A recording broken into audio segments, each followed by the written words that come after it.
ప్రధాని మోడీని విమర్శించే స్థాయి పవన్ కళ్యాణ్కు లేదన్నారు బీజేపీ అధికార ప్రతినిధి కృష్ణసాగర్ రావు. రాజకీయాలంటే కొత్త సినిమా తీసినంత ఈజీ కాదన్నారు. అన్న చిరంజీవి పెట్టిన పార్టీ ఏమైందో తమ్ముడు పెట్టిన జనసేన టికెట్లు అమ్ముకోవడానికి సిద్ధమవుతోందన్నారు ఆయన. అవకాశవాద రాజకీయాలకు ప్రజలు క్షమించరని ఆయన మండిపడ్డారు. కాబట్టి పవన్ కళ్యాణ్ గారికి మళ్ళీ ఒకసారి భారతీయ జనతా పార్టీ తరఫున మేము హెచ్చరిస్తా ఉన్నాం. ఆలోచనల్ని అదుపులో పెట్టుకోండి.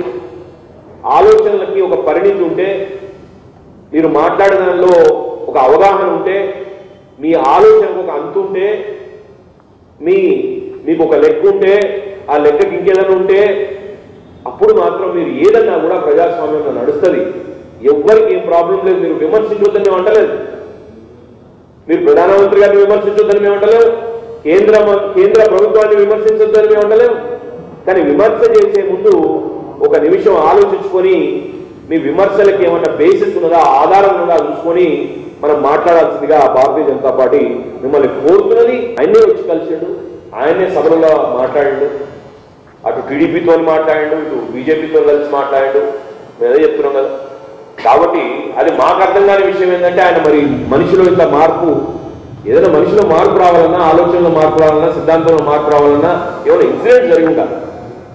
అట్లాంటి ఏం జరగలేదు. అట్లా జరుగుతున్నాయని ఎక్కడ రాష్ట్ర ప్రభుత్వాల్లో ఏ ప్రభుత్వం కూడా అంటలేదు. మరి ఉన్నటువంటి సడన్ గా ఈ కొత్త పాలిటిక్స్ ఏంది, ఈ ప్రాంతీయవాదం కొత్తగా ఎక్కడికి వెళ్ళి లేస్తా ఉన్నది అన్నది